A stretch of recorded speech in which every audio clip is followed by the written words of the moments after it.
Hi friends, ఈ 9 రోజుల నవరాత్రుల ఉత్సవాలు ముగించుకొని నిమజ్జనానికి ప్రారంభమైన మా గణపతి హైదరాబాద్ నుంచి ప్రత్యేకంగా వచ్చినటువంటి నలుగురు వ్యక్తులకి ప్రత్యేక ధన్యవాదాలు. అందులోని ప్రజెంట్గా మనకు ఒక వ్యక్తి కుమారస్వామి గారు ఉన్నారు. అతని నుంచి లైవ్ టెలికాస్ట్ తీసుకుందాం. ఈ 21 బస్సు వినాయకుడి నిమజ్జనానికి హైదరాబాద్ నుంచి వచ్చినట్టే దానికి గల కారణాలు, ఆయనకు వినాయకుడి మీద ఉన్నటువంటి భక్తి మరియు 21 బస్సు వ్యక్తుల మీద ఉన్నటువంటి అభిమానం ఆయన నుంచి మనం తెలియజేసుకుందాం. ఎవరికి ఇక్కడ గణేష్ చేయడానికి చాలా ఆనందంగా ఉంది. ఇక్కడికి వస్తే మన పల్లెటూరులో చేసేది బాగుంటాయి, కానీ ఇక్కడ మేము రాకపోతే ఏది కాదు, ఇక్కడ చేయలేరు ఎవరు. అది మాకు తెలుసు కాబట్టి చూస్తూ వచ్చాం.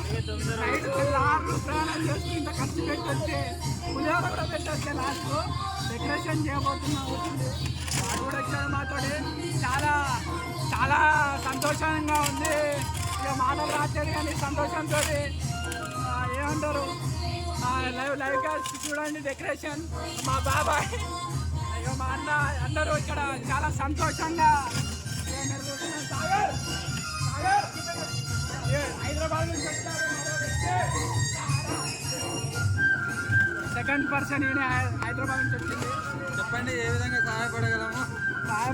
అన్ని సహాయాలు అవుతాను ఇక్కడ. మేము ఇక్కడ లేకపోతే